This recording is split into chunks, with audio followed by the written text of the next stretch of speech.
ang mga kwento ng pag-ibig, kwento ng buhay at kwento ng pag-asa dito sa Barangay Love Stories. Love Stories.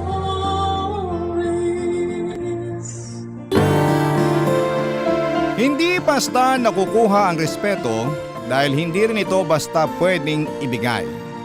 Kailangan mo munang ayusin ang buhay mo kung gusto mong respetuhin ka ng ibang tao. Ikaw kabarangay, kaya mo bang makisama sa taong hindi marunong magbigay ng respeto sa bahay mo? Dear Papa Dudut, ang respeto daw ay binibigay sa mga taong marunong rumespeto. Dahil hindi lahat ay deserve na marespeto.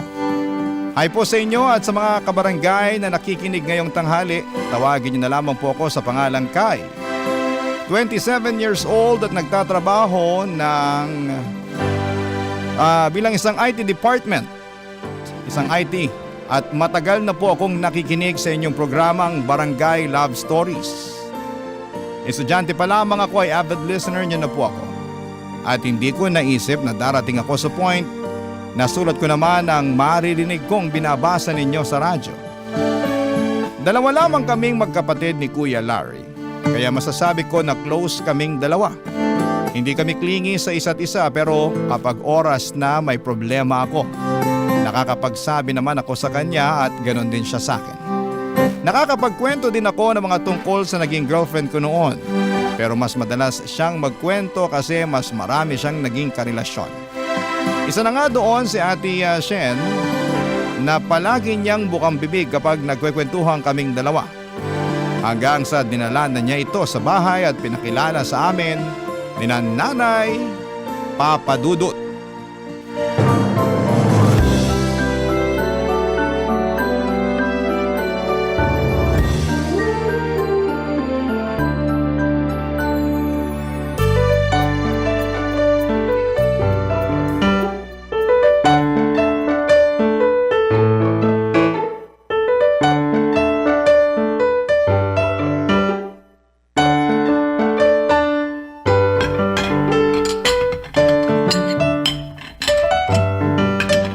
Hoy Ate Shen, ako na dyan sa ginagawa mo sa lababo.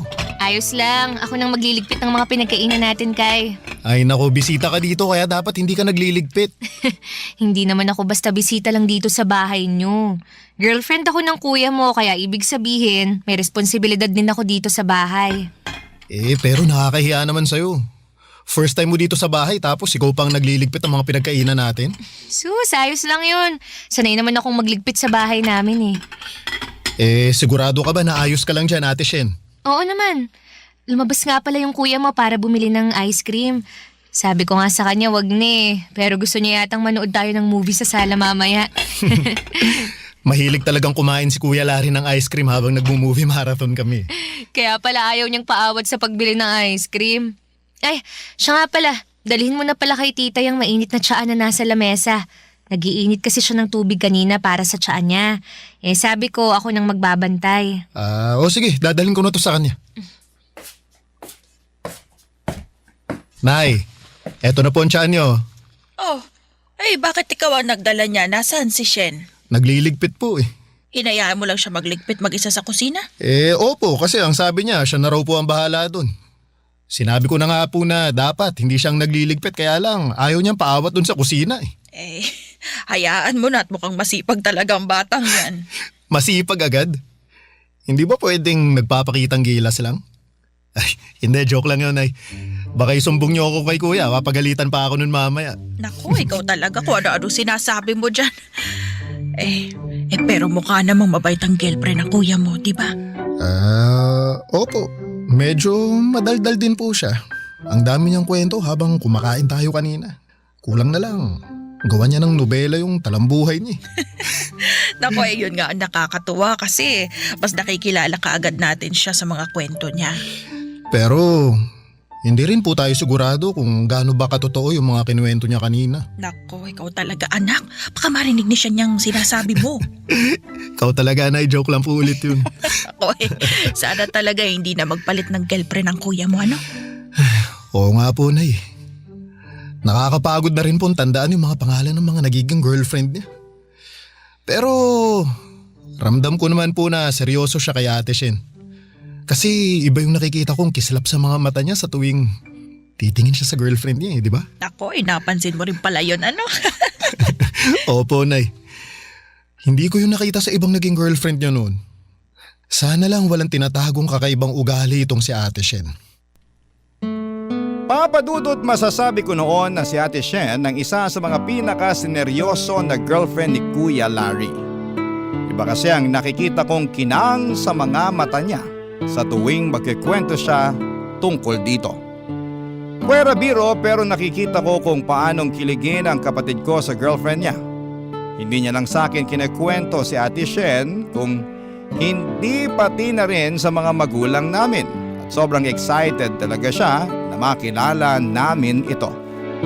Palagi niyang binibida kung gaano kaganda, kalambing at kabait si Ate Shen. May ilang girlfriend na si Kuya Larry na pinakilala sa amin noon at masasabi ko na hindi si Ate Shen ang pinakamaganda o pinakamabait pero maayos naman ang pakikisama niya sa amin. Natuwa pa nga si Nanay na tumutulong siya sa pag-aayos at pagliligpit ng mga pinagkainan namin ng gabi na yon. Hindi ko alam kung bakit pero may kakaiba akong nararamdaman sa ugali niya, Papa Dudut.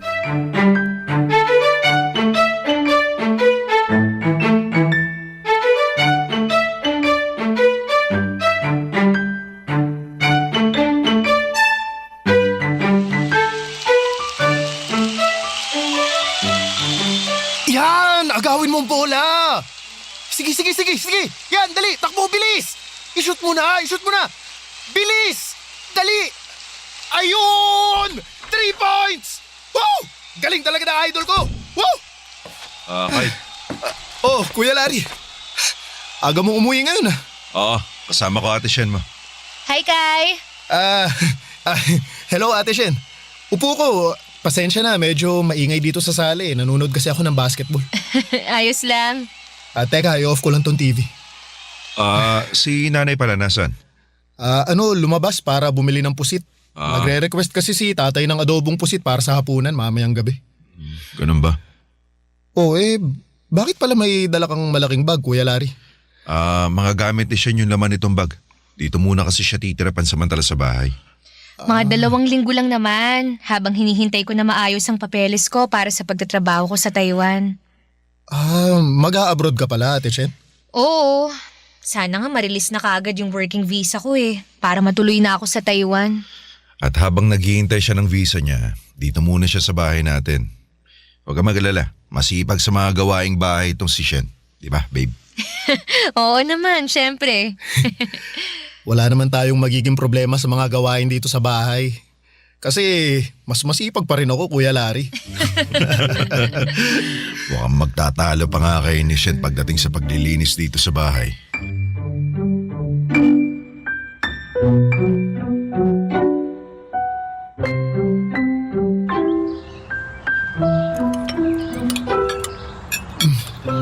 Nay, ang sarap naman itong turon na niluto niyo.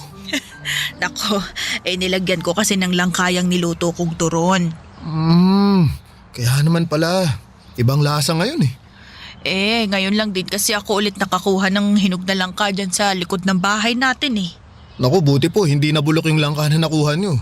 Kasi nung nakaraang buwan po, lahat ng bunga ng isang puno puro bulok na langka na po Ay oo, ang dami ng uod nun kaya wala na akong napakinabangan na laman. Ang hirap din po kasing tsumempo ng hinog na langka. Kaya nakakamiss talaga yung turon nyo na may langka sa loob tapos mainit-init pa kasi bagong luto. Alam kong paborito mong merienda yan. Kaya yan ang naisip kong lutuin ngayong hapon. Oo nga pala. Kailangan kong pumunta kina Aling Maring ngayon dahil maniningil ako ng utang. Nakalimutan ko. Ilalagay ko na sa lababo tong pinagkapehan ko ha. Sige po, Nay. Ako na pong magliligpit mamaya. Ay, Kai! Bakit naman nandito pa sa lababo at hindi mo pa niligpit yung mga pinagkainan mo kaninang tanghali? Po! Hindi po sa akin yan, Nay. Kay Ate Shen po yan. Kumain po siya habang naglalaro ako ng video game Ang sabi niya, babalikan at ililigpit niya rin po kaagad yan. Dapat niligpit mo na rin kanina. Inipis na naman tuloy itong lababo natin, Sige po, Nay. Ililigpit ko na rin po kaagad pagkaubos ko nitong kinakain kong turon.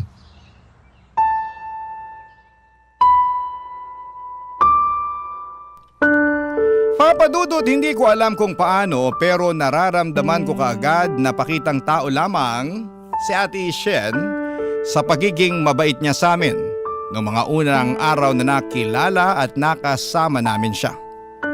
Siguro nga ay tama yung sinasabi ng mga kaibigan ko na magaling akong bumasa ng mga personality ng isang tao kahit na isang beses ko lamang nakakasama.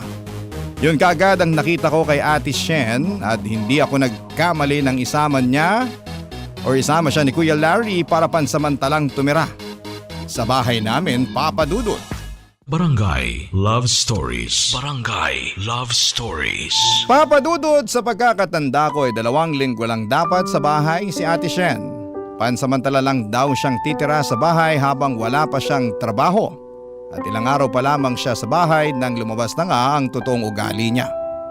Yung pagiging tamad niya sa gawaing bahay na pinagtitiisan ko na lamang kesa pagmulan pa ng away. Ang nasa isipan ko ay aalis din naman kaagad siya kaya magtitimpi na lamang ako ng inis na nararamdaman ko. Kaya lang yung 2 linggo na dapat na pag-i-stay niya sa bahay ay umabot ng 1 buwan hanggang sa hindi ko na namalayan kung gaano na siguro katagal na nakatira sa bahay namin, Papa Dudut.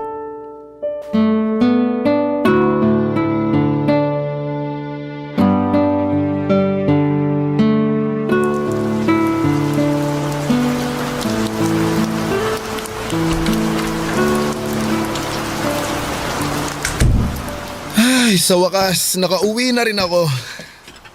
Parang masyado kayatang ginabi ng uwi ngayon, anak. Nay, grabe po kasi yung traffic pa uwi kanina.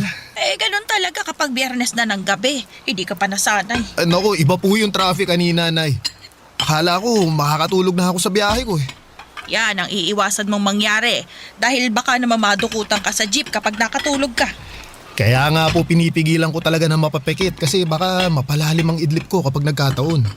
Naku, kapag ganitong panahon pa naman ng tag-ulan, laganap ang mga masasamang loob, lalo na yung mga snatcher na yan. Nay, kahit ano naman po ang panahon, hindi nawawala ang masasamang loob sa paligid. Kaya nga dapat palagi ka nag-iingat sa mga biyahe mo. Kasi hindi mo alam yung katabi mo snatcher na pala. Ang bilis pa naman ng mga kamay na mga yon. Grabe nga po. Para silang mga magician sa bilis ng kamay nila kapag nagnanakaw ng cellphone. Ginagalingan nila masyado kasi yun lang ang pinagkakakitaan nila eh. Mabuti nga sana kung pag nanakaw lang ang ginagawa nila. Yung mga iba doon, sinasaktan pa yung mga pinagnanakawan nila. Yan nga po yung mas malalang ginagawa nila. Oh, ano po palang ginagawa niyo dyan sa lababo, Nay? Eto, kinukuskus ko lang yung pinaayos na lababo kanina. Bakit? Barado na naman po ba? Oo, pero natanggal naman na yung bara. Kailangan lang iwasan na magtapon ng malalaking ulam dito sa butas ng lababo. Si Ate Shen lang naman po ang tamad magtapon ng mga tira-tira niyang pagkain sa basurahan. Ayan ka na naman sa Ate Shen mo, Hakay. Totoo naman po ang sinasabi ko. Ilang beses ko na siyang nahuli na dyan sa lababo tinatapon yung mga buto na pinagkainan niya. Baka naman kasi yung pa yung mga unang araw niya dito sa bahay. Hindi, Nay. Hanggang ngayon nakikita ko pa rin siya na ginagawa yun. Sinabihan ko na nga siya. Hindi niyo lang po talaga siya netsyempuhan. Ano po palang ulam natin at medyo nagugutom na rin po ako. May 2 piraso pa ng manok dyan sa lalagyan na tinatakpan ng plato. Uy, saktong-sakto po pala sa akin tong ulam, Nay. Wag mong uubusin yan ha. Hindi pa kumakain ng hapunan si Shen. Pero, Nay, 2 piraso na lang po ito. Oo nga, kasi tig-1 piraso kayo dyan. Hala. Yung pakpakan para sa'yo, yung petsyo, itira mo kay Shen dahil paboritong parte niya raw yon. Nay, napakaliit po ng pakpak nitong manok ko, ang payat nito. Kung mabiting ka dyan, may munggo pa dun sa rep, initin mo na lang. Ay, naku, mamaya na lang po, Nay. Parang bigla akong tinamad kumain Magpapahinga na lang po muna ako sa kwarto.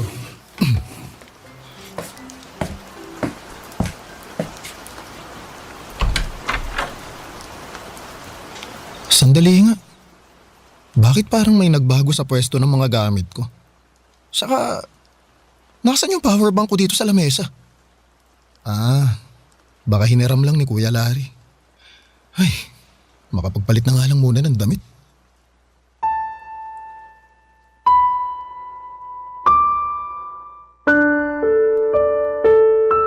Papadudot, mas lalong nadagdagan ang inis ko kay Ate Shen dahil sa pagiging feeling special niya sa bahay namin. Imagine, wala na nga siyang ambag sa mga gastusin sa bahay tapos kailangan na palaging may pagkain para sa kanya. Paano naman ako na pagod sa pagtatrabaho para makatulong sa mga gastusin? Alam ko na mas may karapatan ako sa mga pagkain sa bahay kesa sa girlfriend ng kapatid ko. Mabuti na lamang at pilit ko pang nahahabaan ang pasensya ko ng mga panahon na yon. Kasi sa totoo lang ay napakarami ko nang gustong sabihin noon na pilit ko lang pinipigilan, Papadudot.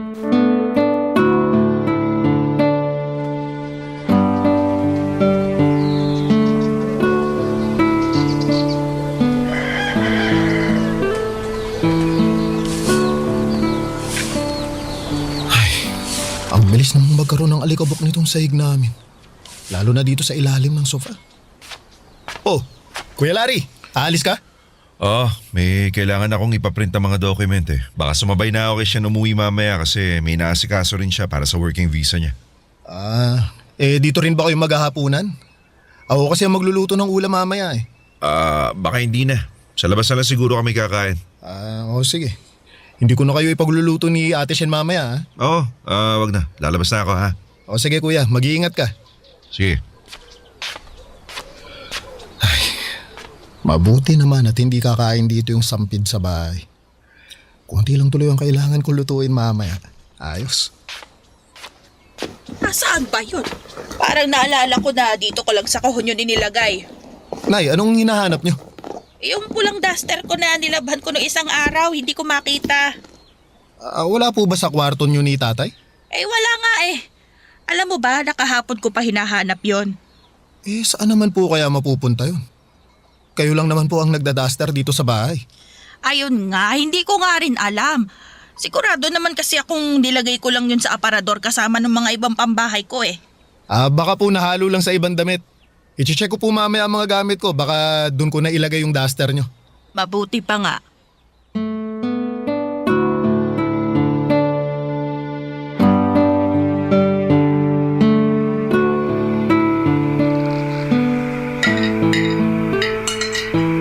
Nay! Kain na po tayo! Mabuti naman at maaga ka nagluto ngayon ng hapunan. Ngayon lang po kasi ulit ako nawala ng pasok sa trabaho. Panay rest day overtime po kami nitong nakaraan eh. O tara Nay, kain na po tayo. Aba, mukhang masarap tong luto mong ginataang gulay ah. Nilagyan ko po ng maraming gata para maiba naman sa ulam natin ng isang linggo. Si tatay nga po pala. Ayun, lumabas muna para bumili ng polo na isusuot niya sa kasal nung pinsan mo. Teka, akala ko po ang sabi niya nung nakaraan may polo na raw po siya nagagamitin. Naku, ayun nga eh. Ilang araw ko nang hinahanap yon hindi namin makita. Bago lang po yun, di ba? Oo, isang beses pala nagagamit ng tatay mo. Naku, saan naman po kaya yun naitabi? Sayang. Hindi ko nga alam eh. Gustong gusto pa naman ng tatay mo ang kulay ng polo na yun. Alam ko po kasi nakita ko na tuwang-tuwa siya nung sinukat niya yun eh. Naku, sana po makakita siya ng ganung kulay din na polo, no? Naku, sana nga Kay. Kung bakit ba naman kasi nagiging makakalimutin na ako. Kung saan-saan ko na yata na ilalagay yung mga gamit namin ng tatay mo eh.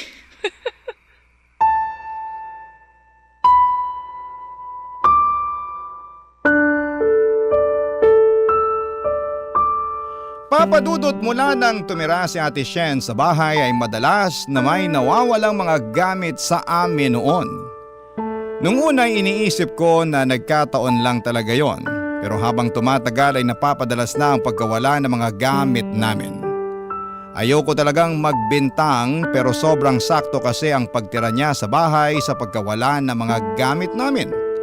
Gusto ko na nga rin sanang diretsyong tanungin noon si Ate Shen, pero pinipigilan ko ang sarili ko kasi wala namang akong kahit na anong hawak na pruweba.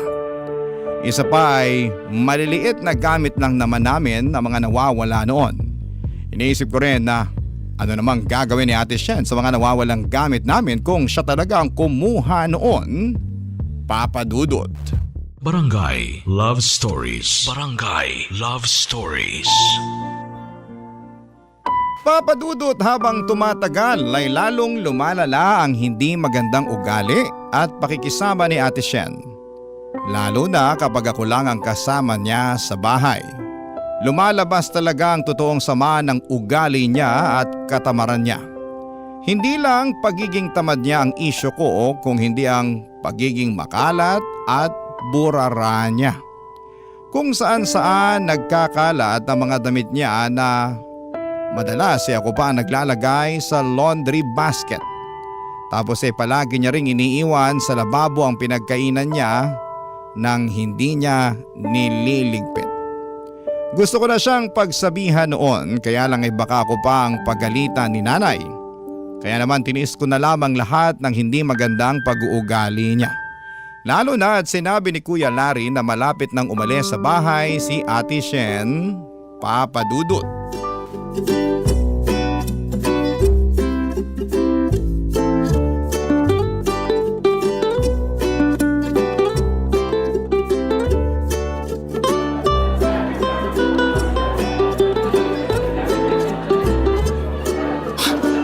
Uy, ang laki ng chicken na sinerve sa akin. Mukhang mabubusog ako nito. Solid. Kai? Uy, Jasmine, ikaw pala yan. Bakit nandito ka sa fast food ng ganitong oras? Magdi-dinner kasi muna ako bago umuwi. Wala ba yung nanay niyo sa bahay ngayon? Nandun naman, kaya lang baka mabitin na naman ako sa ulam na tinira niya sa akin. Ha? Anong ibig mong sabihin? Kasi nasa bahay pa rin yung girlfriend ni Kuya Larry. Ang lakas-lakas nun kumain tapos gusto pa ni nanay ipagtira ko siya ng ulam palagi. Lo, bakit naman ganun? Ay, ewan ko ba dun kay nanay. Masyadong nagiging mabait kay Ate Shen kahit hindi pa naman siya asawa ni Kuya Larry. Buti sana kung mabait o maganda rin ang ugali pero hindi eh. Hindi pala maayos yung ugali ng girlfriend ng kuya mo? Ay naku, kung alam mo lang Jasmine, nakakairitang ugali nun. Kapag nasa bahay sina Kuya Larry, sipag-sipagan siya. Pero kapag kami na lang ang tao, hindi niya magawang iligpit yung mga plato o baso na pinagkakainan niya. Ay, iba palang ugali niya talaga, no? May pagka-plastic. Ganyan nga, kaya naiirita talaga ako sa kanya eh. Hindi ko maintindihan kung anong nagustuhan ni Kuya Larry sa kanya. Ay nako, may mga tao kasing magaling magpanggap na mabait sa harap ng iba. Eto pa, ang nakakainis pa, kuhang-kuha niya ang loob ni nanay. Palagi siyang kinakampihan ng mga yun. Yung simpleng ulam na nga lang namin sa bahay. Kailangan palagi pang mas malaki o mas marami yung parte niya. Ay naku, nakakairita nga yan. Kaya pala dito ka na sa labas kumakain. Oo, kasi kapag kasama namin si Ate Shen kumain sa bahay, hindi na talaga ako mabubusog. Alam mo, mas okay na kausapin mo na lang ang kuya mo tungkol sa girlfriend niya para hindi na lumalaki pa yung issue mo sa kanya.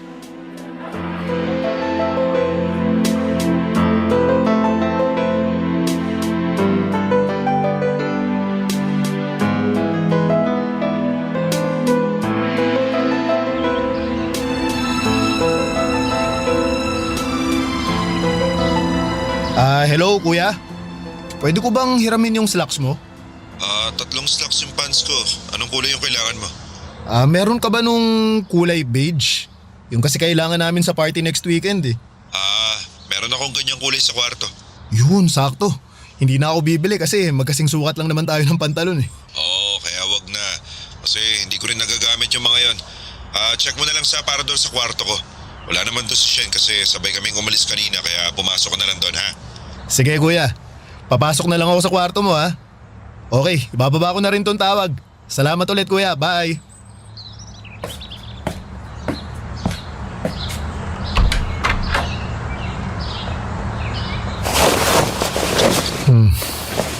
Saan nga dito yung mga pantalon ni Kuya Larry? Mga t-shirt niya to, polo. Ito. Nandito yung mga pantalon niya pero wala dito yung mga slacks ah. Nasaan ba yun?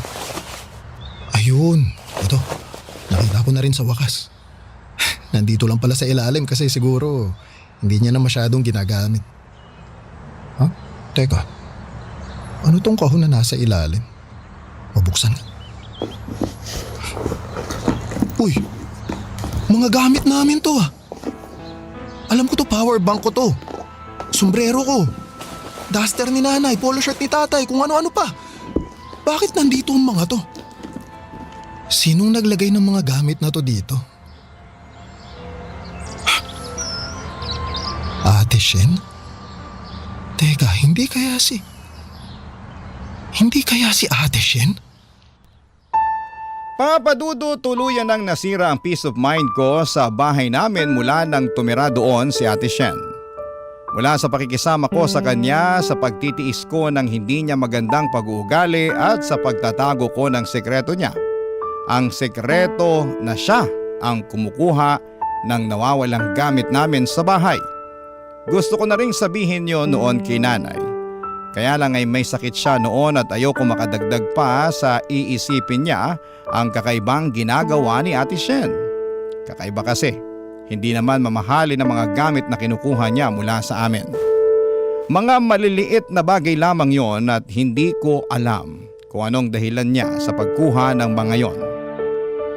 Sinetsyempohan ko na lang talaga noon na si Kuya Larry ang makausap ko tungkol sa ginagawa ng girlfriend niya.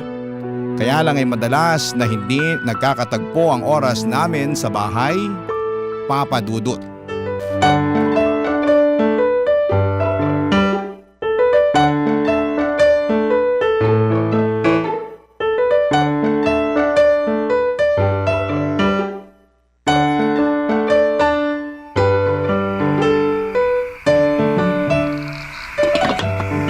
Yun oh, may natira pa sa sinaing ni nanay na kanin. Sakto na to para sa ulam na dala ko. Ang sabi naman niya kanina, kumain na siya kaya malamang para sa akin na lang to. Oh, nakauwi ka na pala. Opo nay. Kumain na rin po kayo, di ba? Sabi niyo sa chat kanina. Oo, sabay kaming kumain ng tatay mo kanina. Ayan, pwede ko na talagang ubusin tong kanin sa kaldero. Bumili na rin po kasi ako ng ulam bago ako umuwi dito sa bahay. May binili ka na palang ulam. Hindi pa rin yata kumakain si Shen eh. Kasi kauuwi pa lang niya mula sa pag-aasikaso ng mga papeles niya. Magsabay na kayong kumain dahil kakaunti na lang din naman ang natirang ulam. Shen! Halika na rito! Kumain ka na, sabayan mo na si Kai. Tinawag niyo po ako, Nay? Oo, sabayan mo nang kumain si Kai dito. Sige po, nagugutom na rin ako kasi hindi pa ako kumain bago umuwi ng bahay. Naku, Ate Shen, pasensya ka na pero para sa akin lang tong ulam na binili ko eh. Ako marami naman yung nasa mangkok na ulam. Kasya na yan sa inyong dalawa. Yung kanin pa nga lang po na kulang na sa akin tapos paghahatian pa namin tong ulam na binili ko. Grabe ka naman, Kai. Para namang ang lakas ko kumain para maubos ko yung ulam mo. Bakit? Hindi ba? Kaya nga ako nauubusan palagi ng ulam dito sa bahay dahil sa'yo eh. Di sa'yo na yung ulam mo. Sa akin talaga kasi akong bumili nito. Kai, ano ba? Ulam lang yan ha. Hindi mo kailangang makipagtalo kay Shen. Oh, bakit ba nagsisigawan kayo dito sa loob ng bahay ng ganitong oras ng gabi? Rinig na rinig sa labas yung mga boses nyo eh. Ito kasing kapatid mo Masyadong mayabang, Larry. Bakit? Kai, ano naman bang ginawa mo kay Shen? Alam mo kuya, hindi ako dapat na tinatanong mo niyan eh. Kasi gusto ko lang naman kumain at mabusog sa pagkaing binili ko. Mas mabuti pa, tanungin mo yung girlfriend mo kung anong ginagawa niya sa mga gamit na kinukuha niya sa atin. Ano sinasabi mo, Kai? Nay, di po ba? Madalas na may nawawalang gamit dito sa bahay. Nakikita ko po sa kwarto ni Kuya Larry. Nakatago doon kasama ng mga gamit ni Ate Shen. Hoy, huwag kang mag-imbento ng mga kwento ha? Hindi ako nag-iimbento ng kwento, kuya. Di ba? Ate Shen? Sorry, nawalan na pala ako ng ganang kumain. Sa'yo na yung ulam mo, Kai. Isaksak mo sa baga mo!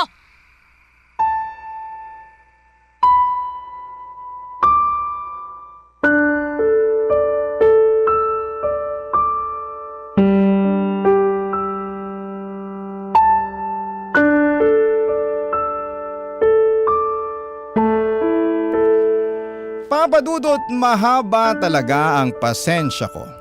Halata naman sa takbo ng kwento ko dito sa sulat, hindi ba? Kaya lang ay may oras talaga na mapupuno tayo at hindi natin mapipigilan ang sarili natin na sumagot. Lalo na kapag paulit-ulit yung inis at pagod na nararamdaman natin. Hindi ko na tuloy napigilan ang sarili ko na ilabas ang sekreto na tinatago ni Ate Shen. Nakita ko ang pamumula ng mukha niya na para bang natatakot at nalilito siya. Pinigilan ko siyang pumasok sa kwarto niya at pinaamin ko siya sa kakaibang ginagawa niya.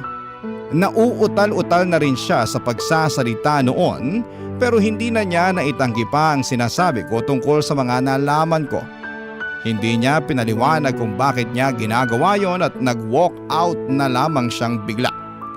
2 araw ang lumipas ay umalis na rin si Ate Shen sa bahay namin. Ilang araw din kaming hindi nagkibuan ni Kuya Larry sa bahay, siguro'y dahil sa hiya at sama ng loob sa naging pagtatalo namin. Hindi nga nagtagal ay nagkaayos din naman kaming dalawa, Papa Dudut. Hindi na rin siya masyadong nagkwekwento sa amin ang tungkol kay Ate Shen. Hanggang sasabihin niya na naghiwalay na silang dalawa pero hindi na niya binanggit kung ano nga ba ang naging dahilan. May bago ng girlfriend ngayon si Kuya Larry. Legit na mas maganda at mas mabait kesa kay Ate Shen. At ang alam ko ay nagpaplano na rin silang magpakasal. Wala na rin po ako naging balita pa tungkol kay Ate Shen. Kung ano nga ba ang dahilan kung bakit niya ginagawa ang pagkuha, Papa Dudut, sa mga gamit namin. Hindi ko na nalaman pa. Pwede may sakit siya, hobby niya yon, o kaya ay trip niya lamang. Ang mahalaga ngayon, wala naman na siya sa buhay namin. Hanggang dito na lamang po ang sulat ko, ang inyong kapuso at kabarangay, Kai. Kwentuhan naman tayo dito sa comment section. Barangay LS 97.1 Forever. Mga kwento ng pag-ibig, kwento ng pag-asa at mga kwento ng buhay dito sa Barangay Love Stories. Love Stories.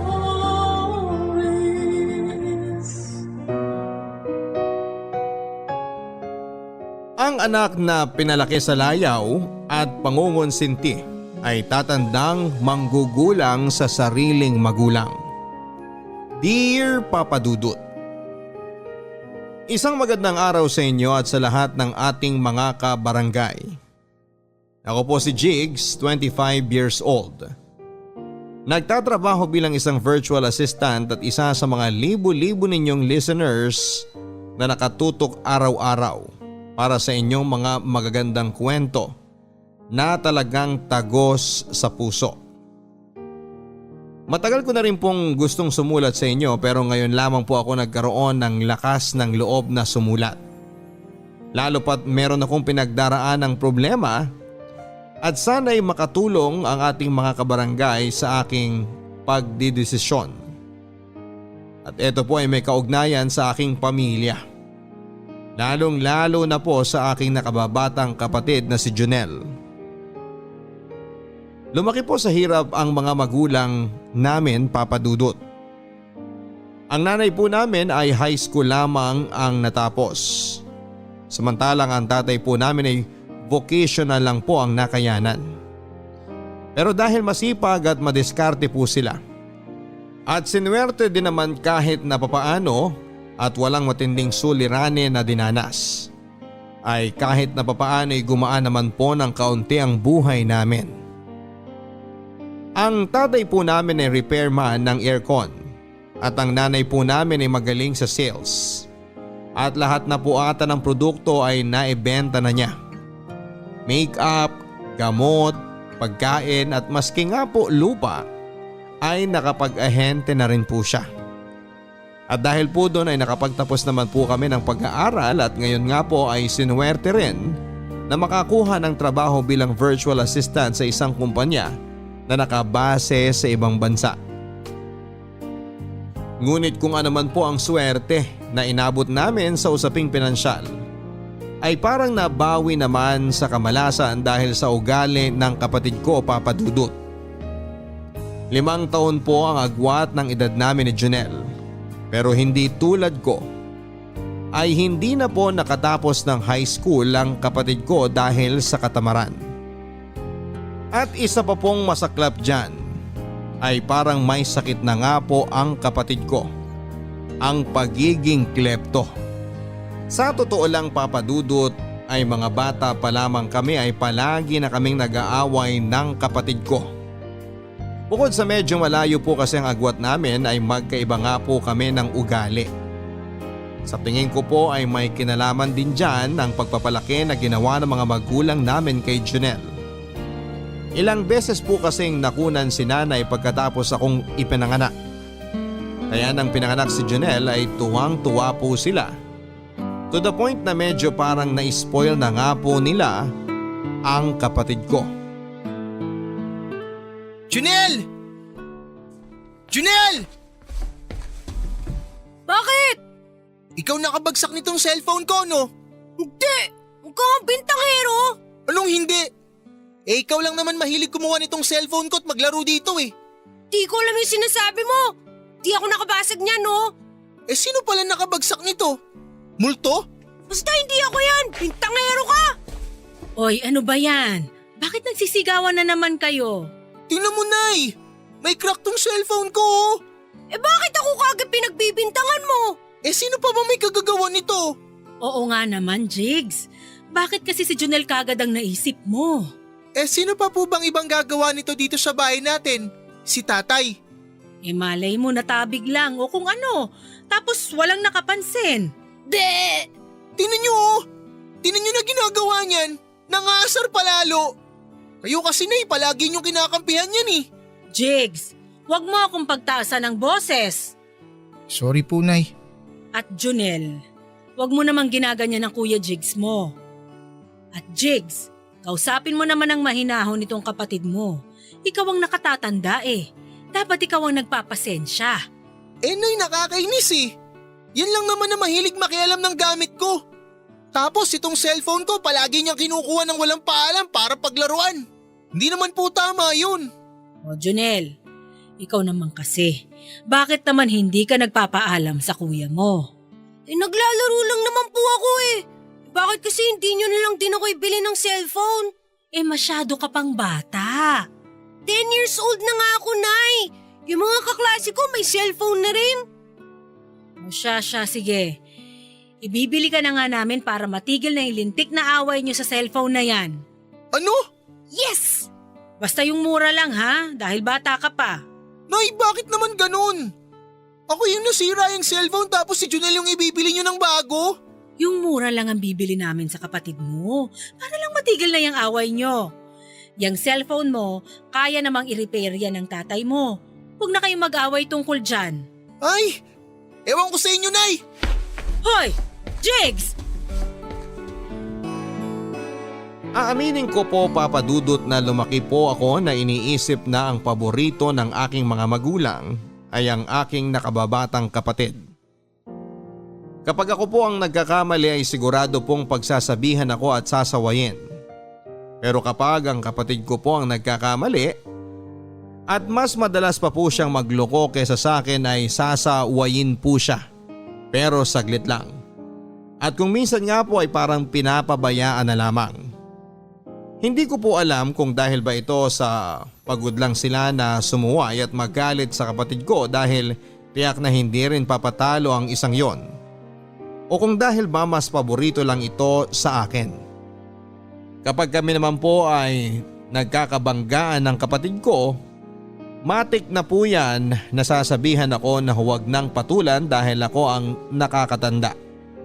Pero dahil sa ginagawa po nilang yon ay parang palaging ang kapatid ko tuloy ang nananalo tuwing magtatalo o mag-aaway kami. Kaya parang nawalan na rin tuloy ito ng paggalang sa akin bilang kuya niya. Dahil alam niya na kahit na anong mangyari, siya ang papanigan dahil siya ang bunso at ako ang mas dapat na mature.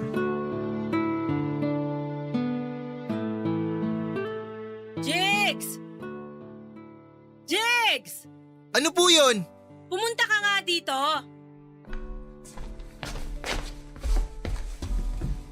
Nay, bakit po? Kumuha ka ba ng pera dito sa pitaka ko? Ho? Hindi po. Yung totoo.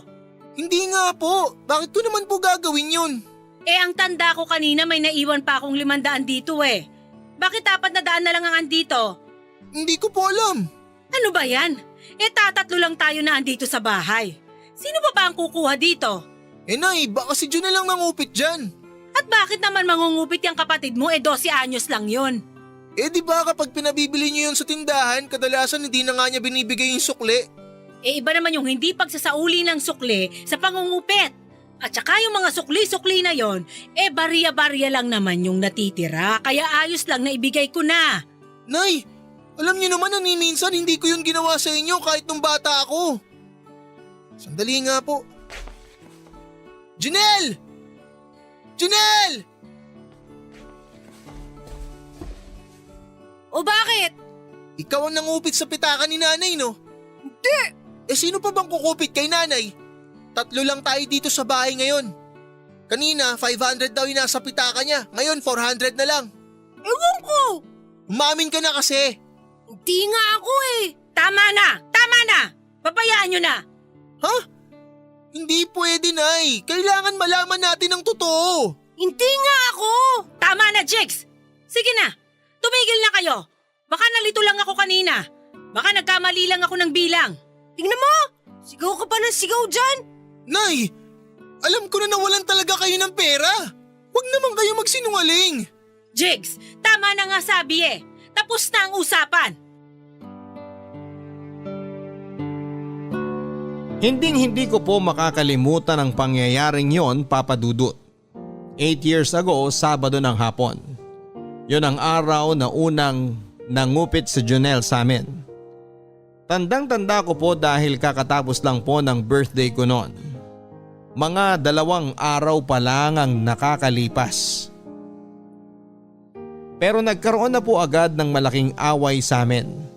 Yun din po ang unang pagkakataon na nangupit si Jonel na kapansin-pansin na ang halaga.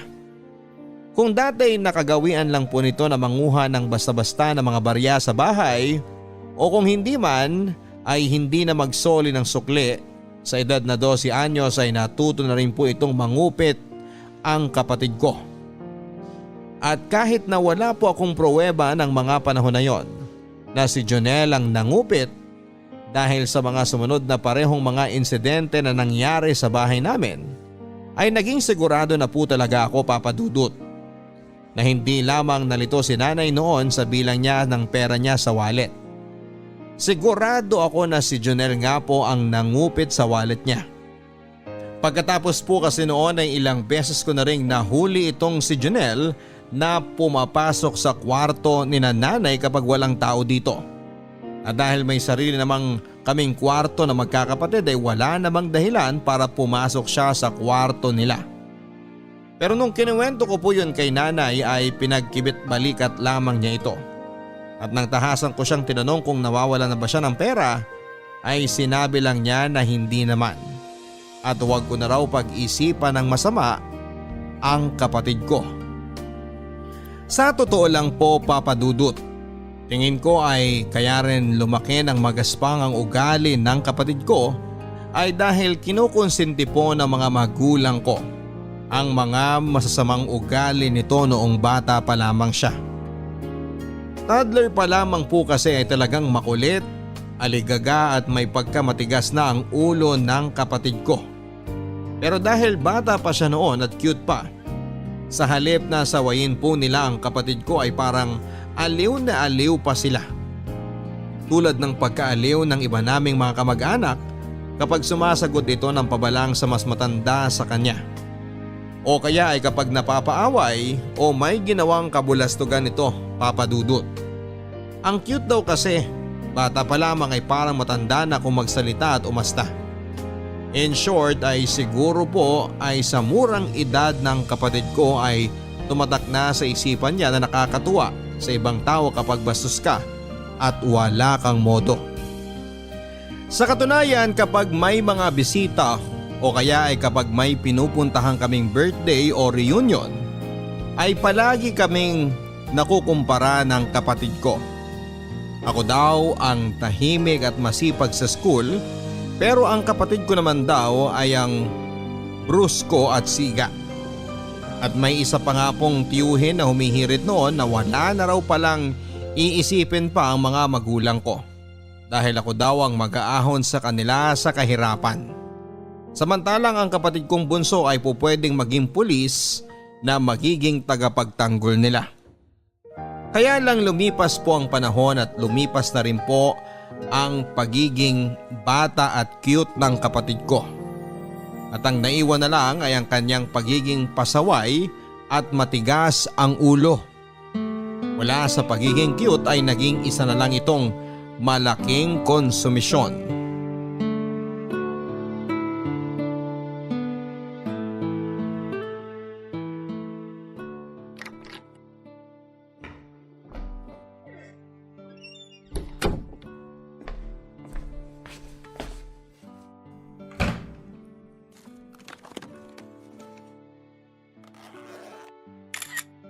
Oh, huli ka ngayon.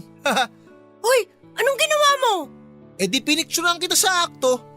Wala ka nang kawala. Magnanakaw ka. Di ako magnanakaw! Hindi ka magnanakaw? Ha? Eto, kitang-kita ka sa picture na hawak mo yung wallet ni nanay. Akin na yan! Wala ka, huli ka na. Akin na sabi! Ano ba? Ano ba? Itawan mo nga yung cellphone ko. Aray! Akin na yan. Akin na sabi. Sisirain ko to! Sige, sirain mo para lalo ka mapagalitan. Bata-bata mo pa, magnanakaw ka na. Bayolente ka pa. Ay, gago. Aray ko! Bayaran mo yan, ha? Napakasama ng ugali mo. Pag di mo talaga binayaran yan, tatadyakan kita sa mukha. Ano? Loko ka, ha? Ano ba yan? Jigs! Bitiwan mo yung kapatid mo! Bakit mo yung sira sa bunutan? Nay, ito. Binato niya yung cellphone ko. Wasak na wasak. Bakit mo binato ang cellphone ng kuya mo? Kasi napicturean ko siya na kinukuha niya yung wallet ni nanay. Hindi na Bea! Anong hindi? Ang sinungaling mo! Huling-huli kita! Nakita kita sa akto, tatanggi mo pa! Hindi yan totoo! Sinungaling! Sama ng ugali mo, kanino ka ba nagmana? Magnanakaw ka? Ha? Sige, magdrama ka pa dyan! Tatadyakan ko talaga yung mukha mo mamaya! Tama na, Jigs! Tumigil na kayo!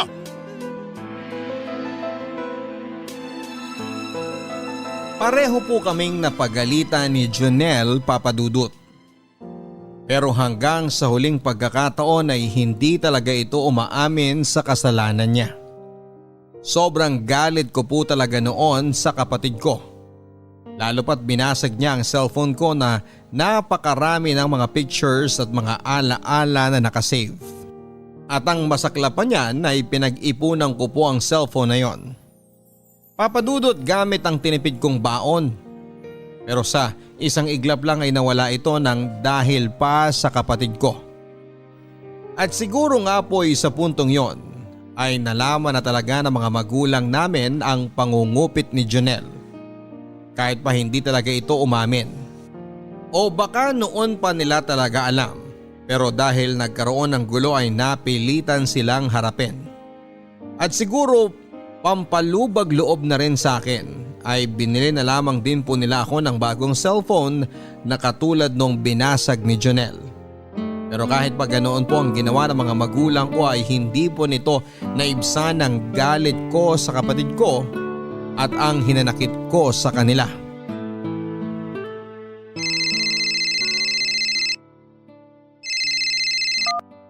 Hello, Nay?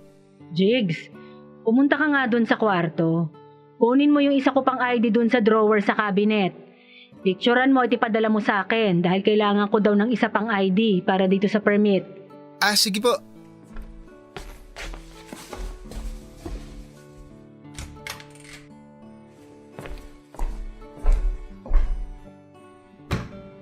Nay, nandito yung bag mo pati wallet mo. Naiwan mo? Oo. Iniwan ko lang yan dyan. May iba akong dala. Itong wallet? Bayaan mo na lang yan dyan. Iniwan mo yung wallet mo? Paano ka uuwi? Huwag ka nang mag-alala. May pera pa ako dito.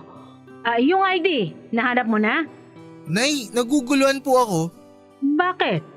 Nay, hindi ko po talaga maalis sa isip ko Bakit nyo iniwan yung wallet at saka bag nyo? Buong araw kayong maglalakad ng permit sa munisipyo. May iba kasi kung bag na ginamit. Pati po wallet? Iba? Oo. Bakit po ganun? Anong bakit? Normal lang naman yun, di ba? Nay, hindi naman po yun normal eh. Lalo na yung maraming wallet.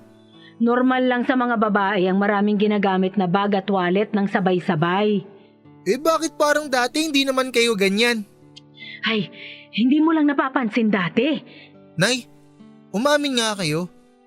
Sadya ba kayong nag-iiwan ng bag at wallet dito sa bahay para dyan na lang kumupit si Junel? Ano? Ikaw, mahilig ka talagang magtagpi-tagpi ng mga bagay. Nay, paano kayo umabot sa ganyan? Na ano? Nang wala na kayong magawa, hindi nyo na makontrol yung pagnanakaw ng sarili nyong anak. Pwede ba, Jigs? Masyadong malikot yung utak mo. Pero hindi nyo po itinanggi na magnanakaw si Junel. Sige na, Jigs. Sumasakit na ang ulo ko. Marami pa akong gagawin. Ipadala mo na yung ID ko. Sa paglipas ng panahon ay lumala na nga po ang pangungupit ng kapatid ko. Pero bukod pa sa ugali niyang yan ay kasabay pa noon ang pagkapariwara ng buhay niya. Ilang beses na po itong naging repeater noong elementary dahil sa palaging bagsak sa mga klase niya. At nang maitawid niya nga po ang elementary ay naging pasaway din po lalo noong high school. Lalo pat wala na kasing ibang tumanggap sa kanya na eskwelahan kundi yung pribado na naging bagsakan din ng ibang mga estudyanteng pasaway at may mga pangit na record sa mga eskwelahang pinanggalingan. At dahil po dito ay napabarkada po itong si Junel sa mga masasamang impluwensya sa eskwelahan kaya't ganoon din ang kinalabasan. O hindi repeater na-o-office po dahil sa away. At dahil napilitan na nga rin po na enroll ng mga magulang ko sa isang pribadong eskwelahan noong high school si Junel, ay nadagdagan pa po tuloy ang gastos ng pamilya. Mabuti na nga lang din po talagang madiskarte sina nanay at tatay at sa mga panahong yon ay gumanda rin po ang kita ni nanay sa mga maliliit niyang negosyo. Pero hindi ko po maaalis sa isipan ko na mas magaan sana ang buhay namin at mas hindi sana mahihirapan sina nanay at tatay sa pagtatrabaho kung naging matino po ang kapatid ko. Ngunit lahat po ng pagsisikap ng mga magulang ko ay napunta rin po sa wala. At lahat ng pag-asa nila sa kapatid ko na magbabago pa ay nabasura lang dahil hindi rin naman po ito nakatapos ng high school. Lalo pa pong lumala ang kapatid ko nang mahumaling ito sa video games. Dati ay sa mga internet cafe at nang nauso na nga po ang mobile games ay doon naman ito na humaling. Buong araw ay walang ginawa ang kapatid ko kundi ang maglaro ng maglaro. At ang mga magulang ko naman po ay parang nawala na rin ang pag-asa sa kapatid ko at pinabayaan na lamang ito na mabuhay na parang tambay sa bahay. At habang tumatagal na nga po Papa Dudut, ay palaki na nga po ng palaki ang kinukupit ng kapatid ko. At umabot na nga po sa punto na nasanay na ang mga magulang ko sa pangungupit nito ng pera sa kanila.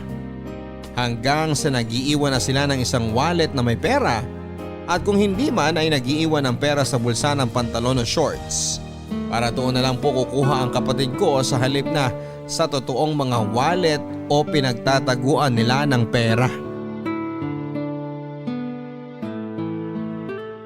Sige. Isang oras lang naman ang biyahe ko eh. Maliligo na ako ngayon tapos alis na ako maya-maya. Okay, sige. See you.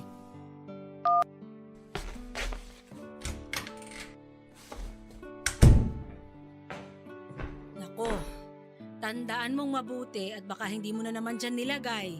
Dito kayo nilagay, sigurado ako. Dito sa kahon na to. Ano ba naman yan? Nakakahina naman ng tuhod yan. 5,000 din yun. Kaya nga eh. Bakit naman kasi nag-uuwi ka ng ganong kalaking pera dito sa bahay? Alam mo namang po pwedeng mawala yun dito eh. Malay ko ba? Di ba nag-iiwan na nga tayo ng pera dito para doon na lang kukuha si Junel? Naubos na rin naman yung laman ng mga yun. Baka kailangan ng malaking halaga. Saan naman niya gagamitin ng ganong kalaking halaga? So nag-iiwan nga kayo ng pera na kukupitin ni Junel? Jigs! At matagal nyo nang kinukonsinti yung pagnanakaw ng batugan na yon? Nay, Tay, naririnig nyo ba yung mga sarili nyo? Hindi ba kabaliwan na yung ginagawa ninyo? Imbis na sitahin ninyo at parusahan ng magnanakaw, kayo pa mismo ang naglalagay ng mga bagay na pwede nyong nakawin? Jigs, masyado ka namang matalas magsalita sa kapatid mo. Kahit ganyan yan, kapatid mo pa rin yan. Kadugo mo yan. Kaya nga gusto ko siyang tumino dahil kadugo at kapatid ko siya. Isa siyang kahihiyan. Jigs, ano ba? Huwag mo kaming sigawan! Pasensya na ho Pero tingnan nyo, Nay. Sa akin napakahigpit ninyo.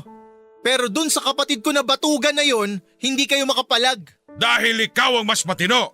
Tay, ano ho bang klaseng pag-iisip yan?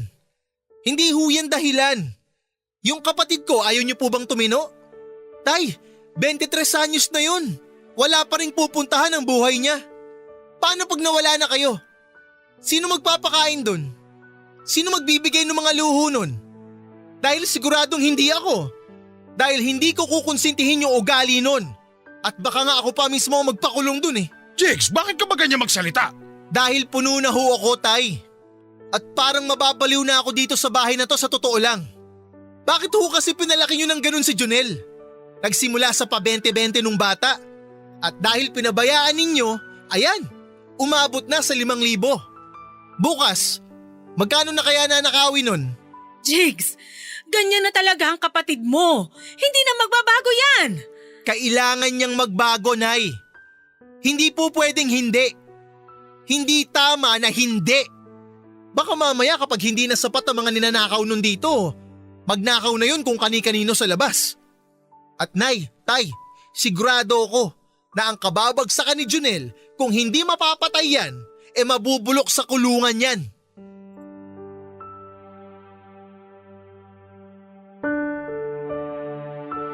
Hindi na rin po nakasagot ang mga magulang ko nang kinumpronta ko sila tungkol sa kanilang pangungunsinte kay Junel. Kahit na po nagigilty ako dahil napagtaasan ko sila ng boses.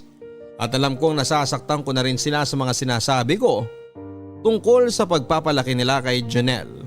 At pati na rin sa mismong kapatid ko ay alam kong tama lang yon na nagpahayag ako sa kanila ng nararamdaman ko. Lalo pat sigurado ako na ako ang nasa tama. Kahit saan man ninyo tingnan, ang pagnanakaw ay pagnanakaw. Isihodang kapatid, kadugo o mahal mo pa yan sa buhay. Kung may pagkakasala ay dapat na panagutin. Hindi lang pagsabihan kundi panagutin, Papa Dudut. Pero ang mga magulang ko, hindi na nga po kayang panagutin ang kapatid ko sa mga kasalanan niya, ay tinamad pa sila na pagsabihan ito. At sa awa naman po ng Diyos, ay parang nagka-epekto rin po ang ginawa kong pagsasalita kina nanay at tatay. Matapos pong mawala ng 5,000 ni tatay ay kinumpronta po nila si Junel at tinanong nila kung may kinuha ba itong pera sa kwarto ni nanay. Pero syempre ay hindi naman po umamin ang kapatid ko. At dahil wala naman pong pruweba ay wala na rin pong nagawa sina nanay at tatay kundi ang magparaya na lamang sa kapatid ko, bagay na naintindihan ko naman. Kaya naisipan ko pong mag-install ng CCTV sa loob ng bahay namin, Papa Dudut. At wala pang 2 linggo ay nagamit ko na kaagad ito.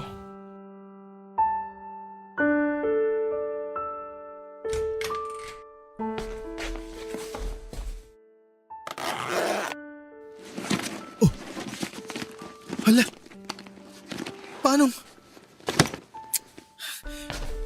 Nay! Nay! Imposible. Dito ko nilalagay yun Oh, bakit? Nay, nawawala yung laptop ko. Ha? Paano mawawala yan? Laki-laki nun. Yun na nga At dito ko lang naman yung nilalagay palagi. Wala ka bang pinuntahan? Baka naiwan mo kung saan. Nay, kagagamit ko lang dun kagabi. At dito ko lang yun sa kwarto ginamit.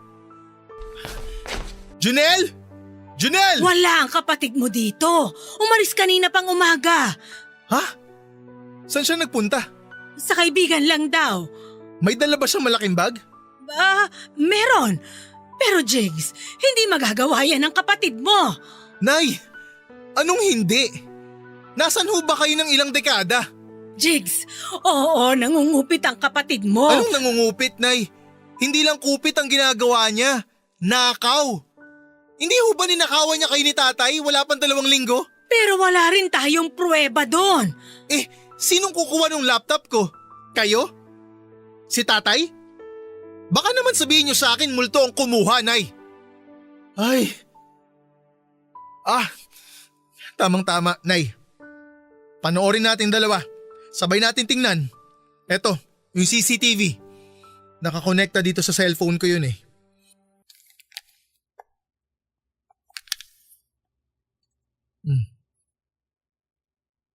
Ayan, Nay. Panoorin natin. Mabaging langit. Nay. Ayan Huling-huli na. Pumasok si Junel dito habang nasa CR ako. Ayan Nay. Eto na yung ebidensya. Pagbalik ng kapatid mo, kausapin natin. Paano kung naibenta niya na yon, Nay? Mapapatay ko talaga yung anak niyo. Jigs, huminahon ka. Laptop lang yon. Anong laptop lang, Nay? Lahat ng trabaho ko nandun. Hindi lang laptop ang ninakaw niya sa akin, Nay. Mismong kabuhayan ko ang ninakaw ng anak niyo.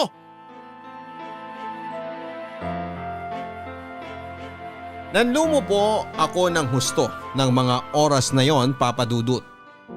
Iba pa rin po pala kapag nakita mo na sa sarili mong mata kung paano ka naloko ng isang tao.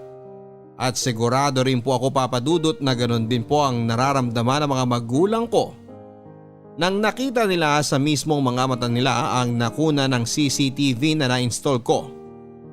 Ang mismong pagnanakaw ng anak nila sa isa pa nilang anak. Buong araw po naming hinihintay na bumalik si Junel. Pero wala. Hindi po ito bumalik at siguro sa puntong yun ay alam na niya na wala na rin naman kaming iba pang pagdududahan kung hindi siya lamang. Lalo pat kawawala lang ng pera ni tatay, wala pang 2 linggo ang nakakalipas. Nang kinagabihan ng pagnanakaw ni Junel ng laptop ko ay narinig ko po si nanay na umiiyak sa kwarto nila at inaalo ni tatay. Sa totoo lang po ay naawa ko sa mga magulang ko sa puntong yon, Papa Dudut. Kumbaga, kung buong buhay ko ay nagtanim po ako ng galit sa kanila. Sa puntong yon ay parang biglang naglaho ang lahat ng yon. At bigla akong lumambot at naawa. Gayon pa man ay lugmok na lugmok din po ako sa mga panahon na yon. Dahil nga po sa trabaho ko bilang virtual assistant, ay naroon po ang lahat ng files ko. At kailangan ko talaga ng personal na laptop para sa mga trabaho ko. Kaya siguro na nga rin po na hindi kaagad umuwi ang kapatid ko ng araw na yon dahil hindi malayo na may magawa din po ako sa kanyang pagsisisihan ko balang araw. Lumipas po ang 3 araw at hindi pa rin umuuwi ang kapatid ko sa bahay. Cannot be reached pa rin ang cellphone niya at lahat ng mga kakilala niya na medyo kakilala din namin ay kinonta ko para hanapin siya. Pero wala pong may alam sa kanila kung nasaan ito. At dahil hindi rin po namin kilala ang mga kaibigang yon ni Junel masyado, ay hindi po namin alam kung nagsasabi ba sila ng totoo o pinagtatakpan nila ang kapatid ko. Pero isang araw pag uwi ko galing sa internet cafe kung saan pansamantala na lang muna akong nagrenta para makapagtrabaho, ay bumulaga sa akin si Junel na kumakain sa bahay namin kasama sina nanay at si tatay.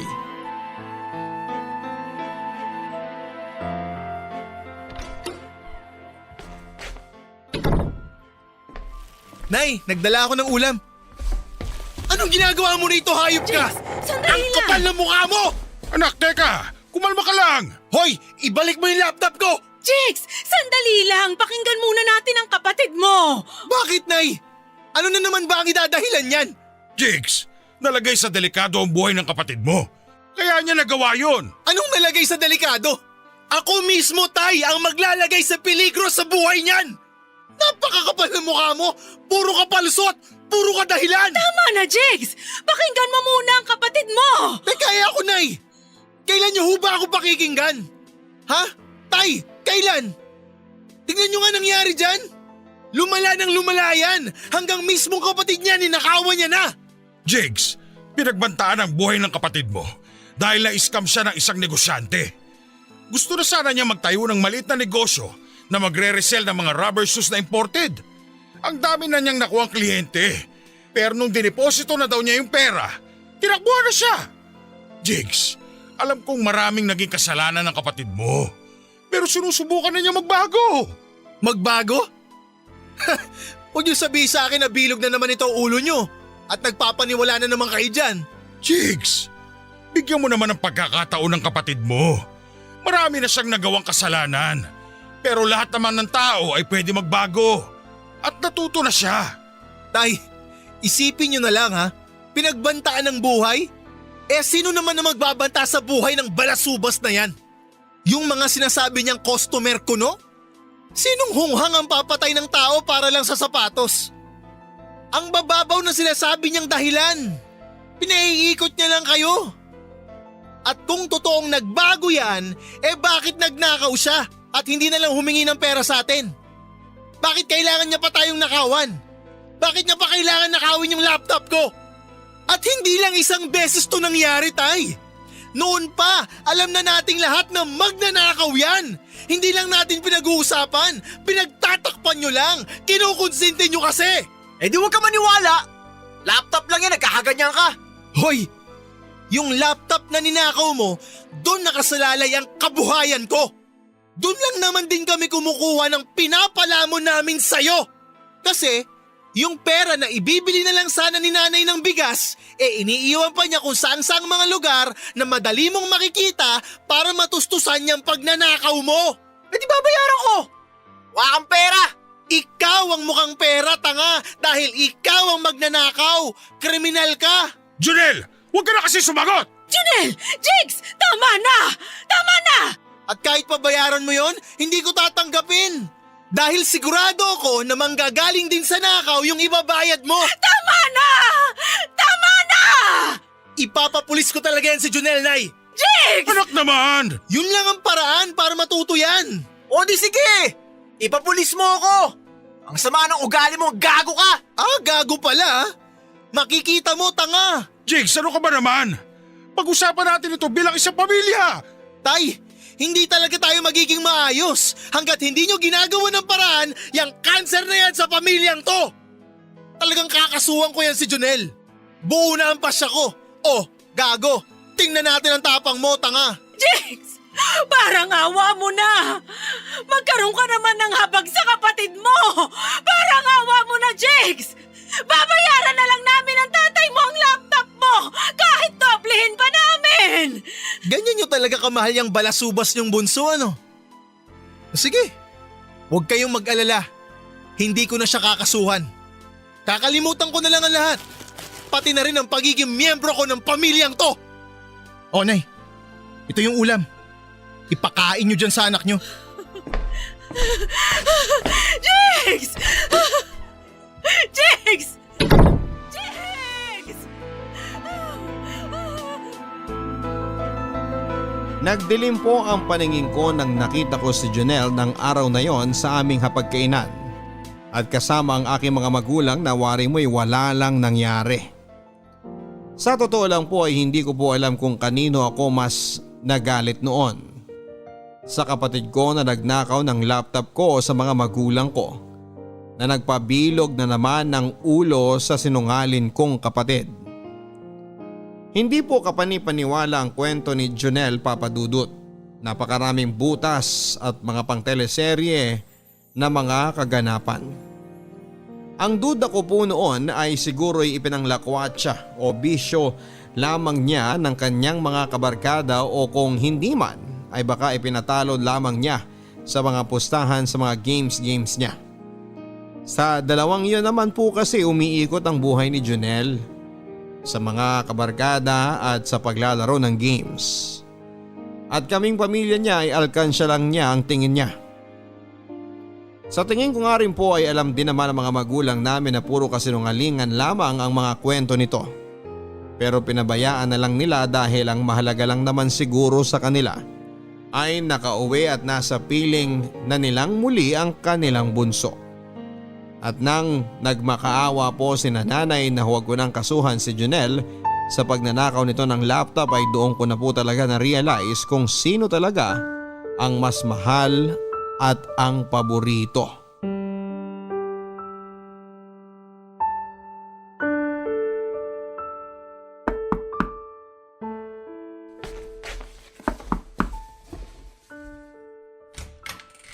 Oh, Nay, Tay. Ano hong ginagawa niyo rito? Pasok ho kayo.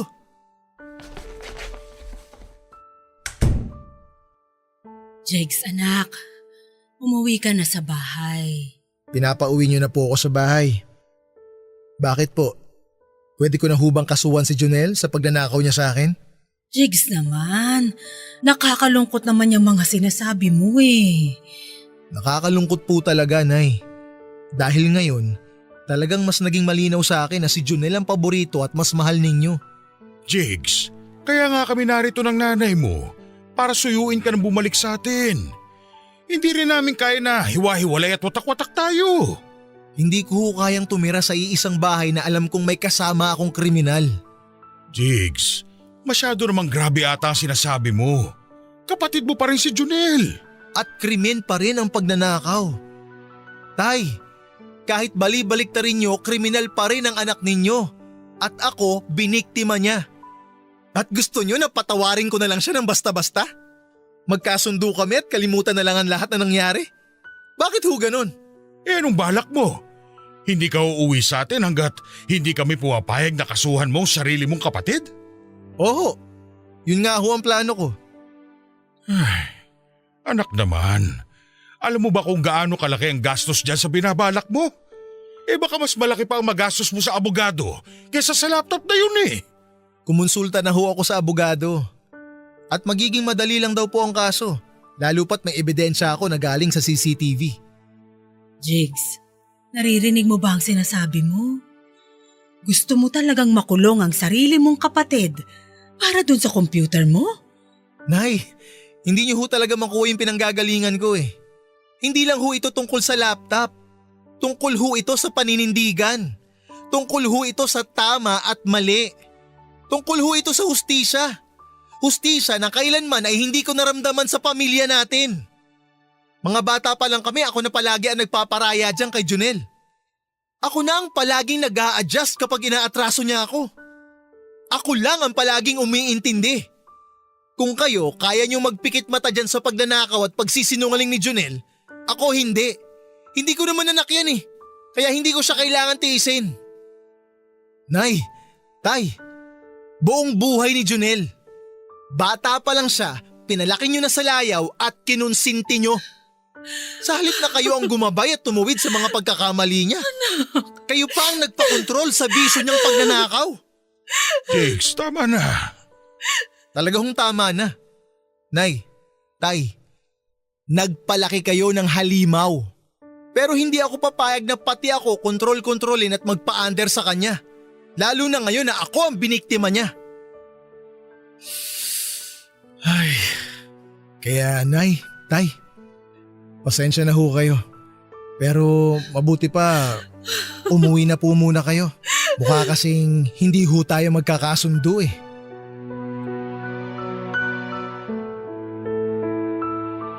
Umuwi po na bigo ang aming mga magulang na masuyo po akong muli na bumalik pa sa amin at makipag-ayos sa kapatid ko, Papa Dudut. At hindi ko na nga po alam pero tila yung pagpunta ni nanay at tatay sa nilipatan kong bahay ang mas nakapagpalaki ng galit ko at pagpapasya ko. Naturuan na talaga ng leksyon ng kapatid ko. Sa pagpunta po nila ay malinaw naman ang mga motibo nila na pagkasunduin kaming magkapatid na parabang away bata lang yon. Pero hindi na po kami mga bata, Papa Dudut, at dahil sa pangungonsinti ng mga magulang ko kay Junel sa mahabang panahon hanggang sa pagtanda tuloy nito ay hindi na niya natutunan ang mga bagay at asal na dapat noon pa lamang noong bata pa kami ay natutunan na niya. At kung meron naman po ako sigurong natutunan dahil sa halos 2 dekada kong pagiging saksi sa ginawang pagnanakaw ng kapatid ko sa mga magulang namin, ay dapat ay hindi rin po siguro ako nagbulag-bulagan dati. Maaaring mas matanda si nanay at tatay pero hindi ibig sabihin na sila ang mas malakas, mas mature at mas mulat. At tila tinanggap na nila na habang buhay na silang gugulangan ng kapatid ko. Kaya tinuloy ko na po ang pagpapablatter sa kapatid ko, Papa Dudut, kahit na alam kong masasaktan ang mga magulang ko. Pero in the end ay pinagkasundo na nga lang din po kami ng barangay, bagay na alam ko naman na mangyayari din. Pero ang mahalaga sa akin ay ang magka-record si Junel at nang maramdaman naman niya na may mga consequences sa totoong buhay ang mga pagsisinungaling at pagnanakaw niya. Magdadalawang taon na rin po ang lumipas mula nang nangyari ang insidenteng yon sa aming pamilya, Papa Dudut. Hanggang ngayon ay nakabukod pa rin ako sa mga magulang ko. At hanggang ngayon ay si Junel ay kasama pa rin ni nanay at tatay. Alam kong hanggang ngayon ay may tampo pa rin sa akin ang mga magulang ko. At paniguradong talagang galit pa rin sa akin ang kapatid ko. Pero kahit ako rin naman po, Papa Dudut, ay napakasakit din sa akin ang nasaktan ko sila. Ngunit umaasa pa rin po ako na balang araw ay makita rin po nila ang halaga ng aking ginawa. Ang inyong forever kapuso at kabarangay, Jigs.